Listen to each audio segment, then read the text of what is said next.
Assalamualaikum warahmatullahi wabarakatuh. Hai pemirsa Kasakusuk Selebritis, kita sekarang berada di kediamannya Kang Prabu Anom bersama teman-teman Pangeran Jayakarta yang bertempat di daerah Kecamatan Tenjolaya, Kabupaten Bogor. Yuk ikutin terus pemirsa Kasakusuk Selebritis.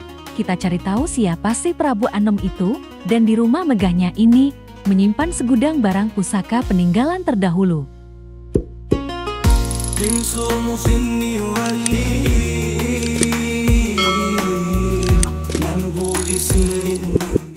Nah pemirsa Kasakusuk Selebritis, sekarang kita sudah bertemu dengan tuan rumahnya, yakni Kang Prabu Anom. Apa kabar Kang Prabu? Alhamdulillah kabar baik. Alhamdulillah sehat. Kang Prabu, ngomong-ngomong masalah tempat tinggal, ini saya lihat lebih banyak arsiteknya itu lebih ke kerajaan ya. Boleh diceritakan Kang Prabu sejarahnya seperti apa dan kenapa banyak barang-barang tua yang terlihat sepertinya mengandung aura-aura mistis. Gitu ya. Nah, mungkin bisa diceritakan Kang Prabu? Oke. Assalamualaikum warahmatullahi wabarakatuh. Saya sini menjelaskan sedikit tentang keadaan rumah ini, kenapa rumah ini bentuk arsitekturnya atau bangunannya mungkin seperti alat-alat keraton kayak gitu ya, atau klasik ya, lebih katakan klasik. Karena memang mungkin saya seniman. Yang terutama alasan pertama saya seniman. Saya adalah orang yang suka dengan sesuatu yang sifatnya tantangan. Ya contoh misalnya ini lukisan-lukisan, ini pun karya saya. Lukisan-lukisan di sini karya saya. Dan rumah ini arsiteknya kebetulan saya sendiri. Yang desain gambar, yang belanja, arsitek pelaksana sekaligus yang belanja gitu. Jadi memang saya pribadi adalah orang yang suka seni. Jadi salah satunya itu yang ketika saya memiliki inspirasi, saya salurkan dengan fakta gitu kan, dengan fakta yang saya mampu saat Allah memberikan kesempatan dan kepercayaan saya bisa untuk membuatnya gitu. Awalnya itu. Yang kedua, kenapa di sini banyak barang-barang antik atau barang-barang pusaka, barang-barang lama? Diawali daripada saya punya kakek, yaitu Raden Rembangsa Camanggala, Raden Punayaksa, Raden Punakawasa, Raden Talawangsa Sudiajaya, bin di atasnya Raden Ambutangu, Raden Ambutangu bin Raden Surya Murtiatman Hariwangsa, di atasnya sampai ke Siliwangi lah gitu ya. Saya nggak mau ceritakan. Masih ada kaitannya Pajajaran dengan Pajajaran dan Galupakuan, Salahkan Negara, salah satunya dengan Salahkan Negara sampai ke atas. Karena kita ada beberapa barang yang mungkin tidak bisa kita tunjukkan. Itu ada berkaitan dengan itu, dan sebagian barang-barang di sini sesungguhnya adalah wasiat atau warisan dari kakek juga, peninggalan kakek. Kurang lebih dari 3 petian lah dulunya. Ini peti-peti dari peninggalan kakeknya. Dalamnya ini pusaka semua. Kirain ini duit semua. Sebenarnya maunya begitu. Nah, berhubung sementara ini keris yang duit berbentuk keris dulu gitu. Nah, jadi pada saat tadi saya masuk ke sini, pemirsa Kasakusuk Selebritis, kebetulan saya kan salah satu pemain di Angling Dharma, di Mak Lampir, terus Wali Songo. Terakhir saya bermain di Kian Santang sebagai Resi Astagina, Kang Prabu. Nah, jadi pada saat saya masuk kemari itu suasananya udah kayak lokasi saya sendiri. Lokasi syuting yang biasa saya gunakan untuk lokasi itu tadi, ada Angling Dharma, ada Wali Songo, Kian Santang, ada Mak Lampir juga. Nah, kebetulan dulu kan saya produksinya di Production House Genta Buana. Sekarang adanya di Cilengsina karena sekarang sudah meninggal produsernya, jadi ya sekarang ini sudah berhenti. Dan alhamdulillah hari ini kita berkunjung ke sini dengan Kanjeng Pangeran Abi dari Jayakarta untuk survei lokasi ini, dan nanti lokasi Kanjeng juga yang punya di kaki Gunung Salak wisata Telaga Air Rahasia, atau itu lebih kepada Petilasan Kian Santang juga. Petilasan Kian Santang. Nanti di sana ada yang akan menjelaskan, yang sudah dipercaya ada 2-3 orang yang sudah memang siap jadi guide yang akan menjelaskan sejarah. Jadi kenapa itu disebutin wisata Telaga Air Rahasia? Dalam arti rahasia itu kalau orang hanya ingin berwisata ya wisata biasa. Tapi kalau orang ingin mengetahui sejarahnya maka rahasia itu dibuka. Mantap sekali. Nah Kanjeng, saya pengen tahu nih, kira-kira di rumah ini ada saya merasakan sesuatu yang auranya tuh sangat tinggi sekali. Ya, boleh diceritakan atau boleh ditunjukkan salah satunya, Kanjeng? Ya, oke.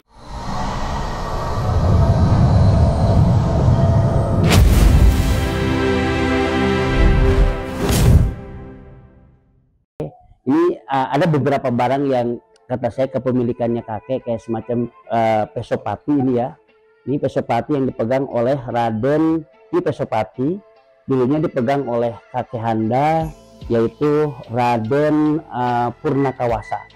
Istrinya Nyimas Balenok. Ya, dia wafat tahun 1858 kurang lebih. Usia dia wafat itu 123 tahun. Oh, Masya Allah ya.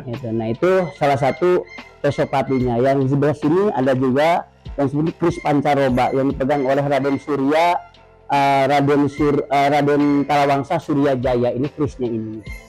Krisnya itu. Ya, itu. Nah, yang dipegang oleh Raden Surya Melitatna Hariwangsa, kris yang di atas. Dan tongkatnya ini.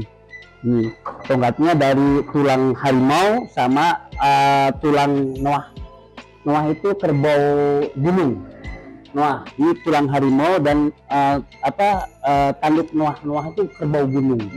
Dan ini tongkat yang dimiliki oleh Raden Talawangsa Surya Jaya yang ini nih. Di tongkat beliau. Unik banget ya. Ya, tongkat-tongkatnya tongkat perjalanan lah dulunya. Okay. Nah, sementara tongkat ini sebenarnya tongkatnya Anggalarang di Sekalawasta Kencana. Okay. Nah, ini dari tulang harimau, dulunya ini emas. Cuma zaman dulu kita nggak tahu kalau ini berharga, dijual emasnya. Oh, gitu. Okay. Nah, ini benalu yang merupa tangan berfilosofi, ini kepalan tangan. Tapi ini benalu sebenarnya dulu. Nah, benalu ini sejarah di mana tempat bekas pohon Laksamala itu dipakai tapa oleh Anggalarang. Dan ini benalu ini yang bersaksi saat bertapa, makanya diambil menjadi simbol tongkat. Oke. Dan di sini juga ada. Nah, ini kalau boleh tahu, ini ada pedang-pedang besar. Oh iya. Ini koleksi juga ya? Ya, ini salah satu koleksi di sekeliling ini koleksi. Sebagian ada yang dari warisan kakek. Di dalam peti ini ya, ini kurang lebih ada sekitar 57 pusaka mungkin. Bukan 57 miliar ini? Bisa. Mudah-mudahan amin ini. Amin. Oke. Di dalam sini juga masih banyak. Masih banyak pusaka juga. Dan ini apa ya? Lupa teh saya. Oh ini. Oh bukan. Ini. Ya ini juga salah satu koleksi dan juga peninggalan kakek ya. Bagus. Bahkan ada minyak di sini, ada minyak zaman Pajajaran, zaman Galuh Pakuan. Ini minyak yang sudah hampir 600 tahun. Minyak. Nah, minyak ini sudah hampir 600 tahun. Oh, itu minyak. Minyak. Bukan pusaka. Bukan pusaka. Ini minyak wangi tadi. Kita buka satu boleh? Boleh. Nah, ini mungkin orang melihat, ya ini pusaka nih gitu kan? Iya. Ini minyak. Ini udah peradaban Muslim udah masuk nih. Ya, ini mungkin dari zaman Syekh Subakir. Nah, minyak ini sudah ada. Nah, ini dalamnya minyak ada beberapa biji. Boleh dicium wangi minyaknya. Minyak udah ratusan tahun nih. Ada yang udah 600 tahun, ada yang 500 tahun. Ini minyak zaman dulu tuh seperti ini. Kemasannya kayak pusaka ya? Iya, ini simbol. Orang mengira ini pusaka. Pusaka. Ini sebenarnya minyak. Gitu. Oh, ini salah satunya. Salah satu. Jadi ada di situ juga minyak semua. Minyak ya? Semua. Hampir kurang lebih ada 5 warisan minyak dari kakek. Oh, Masya Allah. Gitu. Dan ini juga kris-kris.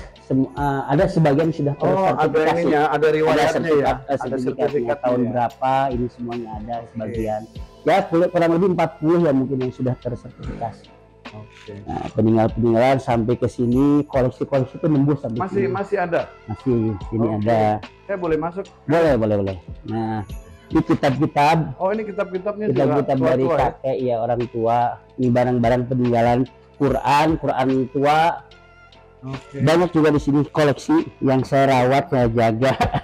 Nah, ini batu peribadatan ini zaman Salakanegara ini, atau yang disebutkan zamannya Dewa Warman atau Salakanegara. Ini batu peribadatan kalau zaman dulu seperti itu. Batu peribadatan. Ini koleksi aja ini mah. Ini ada koleksi yang lain. Ini kayak rahang apa nih, Kang Mas? Oh, ini apa sih, ekor pari ya? Oh, ekor pari kalau itu. Ini maksudnya dari Konontar. Mana? Yang ini dari kertas kapas. Kertas kapas itu kertas kapas. Kalau ini kertas biasa karton, kalau ini kapas lebih tua. Gitu. Ada yang dari kulit, kalau sini kulit ada 1, 2, 3, 4, kalau nggak salah ada 5 kitab di sini. Yang sudah terbakar tadinya di waktu zaman Belanda, karena dibakar rumah, diselamatkan sama kakek. Ini panah, Kanjeng? Bukan, itu dari Aceh itu. Ada beberapa cenderamata yang dari sana-sana tak kasih ke sini. Ini salah satu pusaka atau warisan ya. Kudi dulu itu, kudi ya, kujang itu awal dari kudi. Nah ini kujang yang berlubang 1, kalau yang masa Galuh Pakuan kan 3, ya kan 4, ada yang 5, ini lubang 1. Awal kujang atau kudi ini ada di Nusantara atau setelah Kabuyutan ya. Ada keprabuan itu dari Prabu Dewa Warman, Hyang Dewa Warman. Itu Prabu Hyang Dewa Warman. Dewa Warman. Nah ini salah satu kepemilikannya kudi. Ini senjata awal muasal di bawah, sebenarnya ini dari awal muasal dari India sebenarnya. Dari turunan India sampai ke sini kudi dari kujang ke sini. Nah ini ya, ini sebenarnya di masa Kabuyutan. Nah ini kan kabudan ya, ada yang kabudan. Nah ini jangkris ya, di kujang ya, persatuan antara kujang dengan keris. Iya betul, keris ya. Ini sudah mulai di situ ada ikatan antara Majapahit dengan Pajajaran itu di jangkris. Nah ini salah satu tongkat kepemilikan kakek Raden Ampu Tangguh Diwangsa. Nah, dia hanya membawa tongkat ini dan ada tahun di sini sebenarnya nih. Ada keterangan sudah bahasa Arab, dan ini kan sudah Muslim, Sunan Paninjolaya. Kalau nggak salah ini tahun 1598 kalau nggak salah. Kalau kayunya ini kayunya ini dari kayu kemuning hitam. Kemuning hitam kayunya. Kemuning hitam. Kalau permata-permatanya ini turmalin, ternyata setelah dites sama saya ya. Nah ini ada simbol. Ternyata kuningan ketika jadi saya buka, ini memang bawaan ya, dari dulu ya? Ya dari dulu, jadi dari dulu. Nggak lepas-lepas nih? Nggak lepas kalau ini, cuma ada yang lepas 1, ini nih. Lepas 1 ya, sampai sekarang belum kita perbaiki, cari batu yang pasnya. Banyaknya kan imitasi, kalau yang aslinya turmalin kita nggak dapat juga seperti ini, susah gitu. Nah kayak ini. Nah ternyata sejarah mengatakan bahwa logam kuningan itu lebih dulu digunakan dibanding emas, atau dibanding di kita ya, di Nusantara. Lain lagi dengan di Eropa mungkin ya, atau di zaman Raja Namrud kan gitu. Nah kalau di kita ini 6000 sebelum Masehi, ternyata logam kuningan itu sudah digunakan menjadi perabot atau menjadi handle pusaka atau menjadi bagian daripada kebutuhan sehari-hari atau untuk kerajaan, melengkapi kerajaan. Nah perunggu itu di 3000 sebelum Masehi. Perunggunya gitu. Kalau kuningan lebih tua. Perunggu setahu saya itu kan lebih banyak dibuat untuk kayak semacam gamelan kayak gitu-gitu. Betul. Itu setelah saya baca manuskrip sejarah ternyata seperti itu. Jadi ya kalau ada pusaka yang dulu itu dari kuningan gitu kan, zaman dulu itu dari kuningan ya mungkin aja kayak seperti ini kan. Ini dari Majapahit, ini perunggu maksudnya. Ini dari Majapahit sebenarnya dulunya. Majapahit ini berlian hitam, black diamond. Oh ini ya. Gitu. Dan ini juga kinatahnya emas dalamnya nih, asli ini. Kinatah emas kalau gini lihat dalamnya ya. Ini kinatahnya bukan kuningan tapi kinatah emas asli. Ini pesopati disebutnya. Jadi jadinya ada jalur darah, jalur darah. Untuk aliran darah ke sini, menyatu ke sini gitu. Dalamnya ini kalau diusuk ini darahnya ke sini nih jalannya. Ini zaman Belanda lah. Sudah dipegang untuk berperang kakek di zaman dulu kan. Nah, itu salah satu peninggalan. Ini semua peninggalan. Nah pemirsa pengen tahu lokasi syuting nanti di kaki Gunung Salak, ikuti terus Kasakusuk Selebritis.